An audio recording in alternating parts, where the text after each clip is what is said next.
A gente vai seguir falando sobre as tarifas contra o Brasil e também os impactos dela na economia brasileira. A gente vai entender agora como que fica a situação do e-commerce, com o tarifaço junto ao especialista em e-commerce e internacionalização de marcas brasileiras, o Bruno Kerber, que já está aqui comigo. Bruno, muito bom dia para você. Obrigada por ter aceito o nosso convite. Bem-vindo aqui à nossa programação.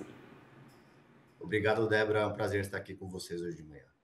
Bruno, muito, a gente já tem falado e tem repercutido, nesses últimos dias, nessas últimas semanas, sobre os impactos das tarifas americanas em grandes setores, mais tradicionais. O suco de laranja, o café, mas para além desses setores que seguem nos holofotes, qual é o real impacto desse tarifaço sobre os pequenos e médios e-commerces brasileiros que exportam para os Estados Unidos e vice-versa? Porque se a gente tem uma reciprocidade nessa guerra tarifária, isso também acaba afetando o consumidor brasileiro. Então, eu quero entender do teu ponto de vista para esse setor. Qual é a avaliação que vocês fazem no momento?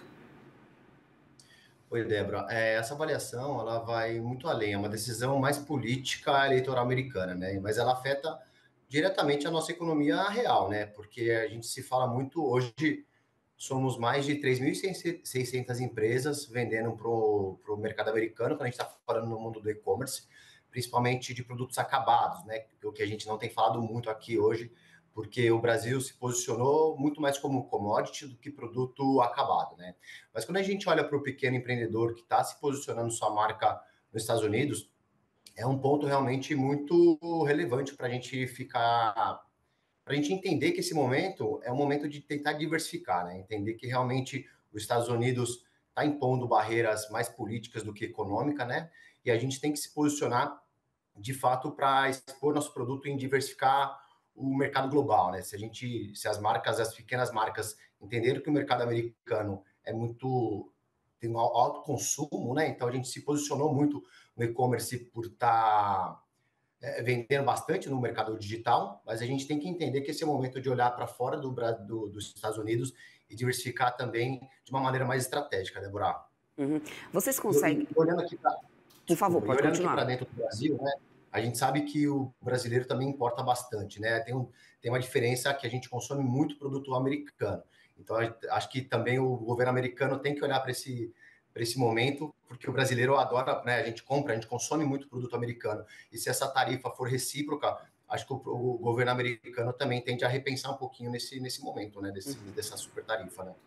E, Bruno, você falou um pouco sobre essa questão da internacionalização, das marcas, sobre a importância da diversificação. Então, eu quero entender, porque, assim, há um movimento crescente, a gente sabe muito bem disso, de vários empreendedores digitais do Brasil, de várias marcas brasileiras nesse processo de internacionalização, marcas até algumas delas maiores, enfim, como Boticário, Uhum. Natura, que já vem trabalhando há um tempo nesse processo de mandar a marca lá para fora, Santa Lola, assim, isso de cabeça, algumas que eu estou lembrando por aqui.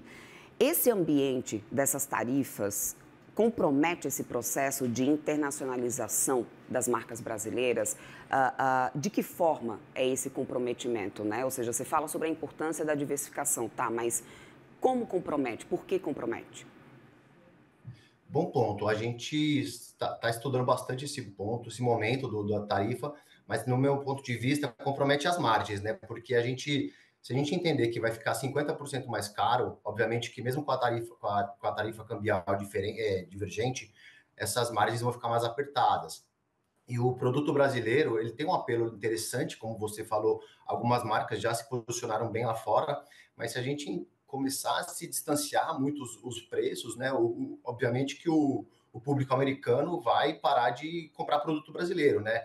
Ainda mais se a gente comparar com mercados mexicano, com colombiano, que não estão sofrendo essa super tarifa, a gente vai perder competitividade por preço, né? O Brasil, a gente tem um posicionamento bom, mas não é um produto realmente que faz a diferença como a gente olha para os mercados mais maduros, porque quando a gente compara produto acabado e commodity, né, que nem você falou no começo da reportagem, a laranja é algo que a gente precisa exportar porque tem interesse das empresas americanas, diferente de quando posiciona um e-commerce com uma marca proprietária brasileira, né? Então a gente entende que as marcas estão se posicionando, fazendo um trabalho interessante de branding, se posicionando no mercado americano, mas eu entendo que se a gente manter essa tarifa vai ficar muito desafiador, né? Por isso que eu tenho falado para alguns empreendedores, porque é hora de reagir, sabe? A gente não pode ficar esperando uma decisão política na nossa estratégia. Quando a gente fala em pequeno empreendedor ou o produto acabado, a gente sabe que ele é bem sensível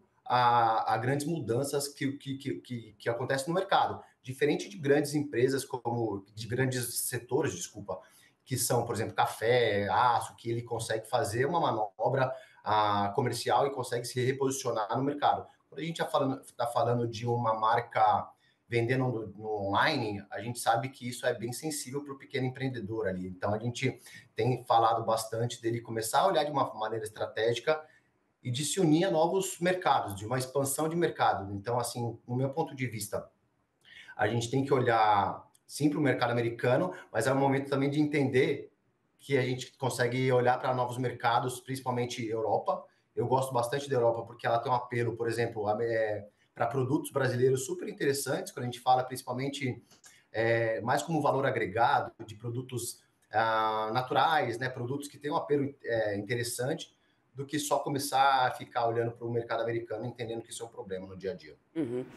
Bruno, e quais que seriam os canais ou até mesmo os produtos brasileiros mais sensíveis a esse tipo de tarifação agora nesse momento? Existe alguma faixa, talvez, de faturamento que poderia acabar sendo já, obviamente, né, já diretamente afetado ou algum modelo de operação mais afetado nesse tarifaço?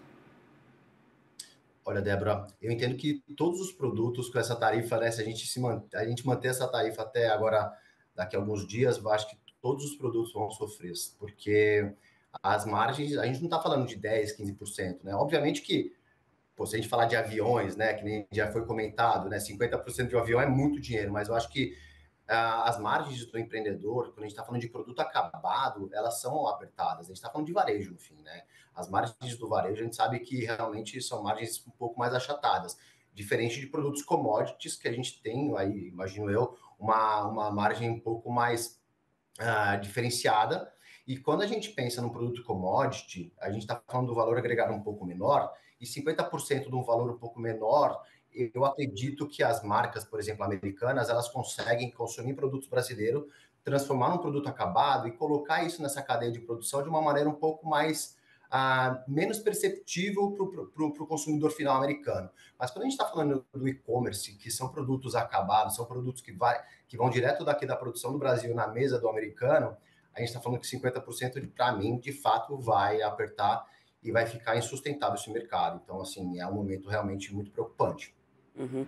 Bom, em termos também de custo logístico, né, e de precificação final, como que essas tarifas distorcem essa competitividade? Lá no início do nosso papo, você falou bastante, né, sobre essa questão do impacto na competitividade do produto brasileiro, que é vendido, né, por e-commerce para os consumidores norte-americanos. Então, nessa questão também de custo logístico, precificação final, isso também acaba sendo afetado, criando ainda mais distorção nesse momento e mais impacto na competitividade dos produtos?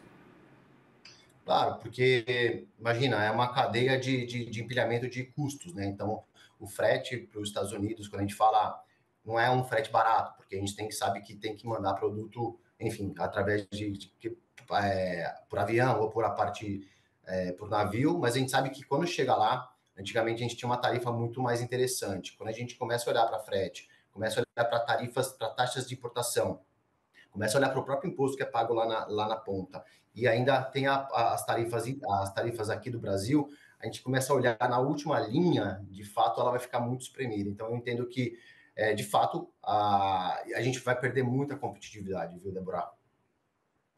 Aí entrando um pouco naquela coisa da diversificação que você vinha falando, né? Obviamente, não só o Brasil, né? E não somente o setor de e-commerce, mas diversos outros setores e outros países têm pensado em novas frentes comerciais. Nesse caso do e-commerce brasileiro, qual que poderia, ou qual que já tem sido, talvez, o potencial bloco econômico ou país nesse momento para essa questão do e-commerce brasileiro? Já existem conversas nesse sentido? Já existe, né, algum país, algum outro lugar que tem sido realmente mirado agora nesse momento, que tem sido o principal objetivo nesse momento? Qual seria a saída, Bruno? Olha, a gente tem olhado as empresas começando a se movimentar, mas está tudo muito, muito recente, né? Então, iniciaram-se algumas conversas, principalmente com a Europa, né? Eu entendo que é um mercado realmente, ele não é um mercado tão consumista quanto o mercado americano, mas quando a gente olha para o bloco como um todo, realmente eu entendo que seria um bloco muito forte. Se a gente olhar talvez uma livre tarifação entre Brasil e Europa, eu entendo que seria muito estratégico para o e-commerce também. Então, tenho visto algumas empresas, principalmente quando a gente fala de produtos naturais, que tem uma entrada maravilhosa dentro da Europa, porque a gente consegue agregar valor na ponta. Então, estou falando de produtos que tem aquele apelo de produtos naturais da Amazônia. Estou falando de produtos de cosméticos também, é um ótimo setor para as pessoas conseguirem essas alianças super poderosas. Então, eu entendo que a Europa é um mercado muito interessante para a gente se unir. Quando a gente também olha para o mercado de alto consumo, eu vejo muito a própria Ásia sendo esse mercado interessante, porém, é um mercado super competitivo pelo próprio modelo, pelo próprio setor asiático daquela região.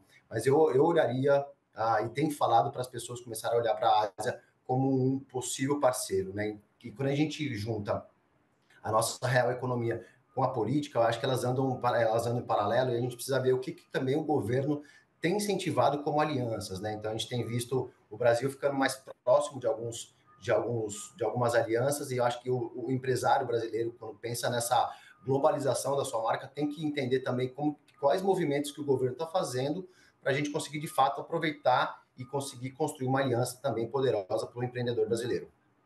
Perfeito, Bruno. Quero muito agradecer a tua participação aqui conosco. Conversei então com o especialista em e-commerce e internacionalização de marcas brasileiras, Bruno Kerper. Bem-vindo sempre por aqui. Até uma próxima oportunidade. Obrigado, gente. Um abraço. Até mais.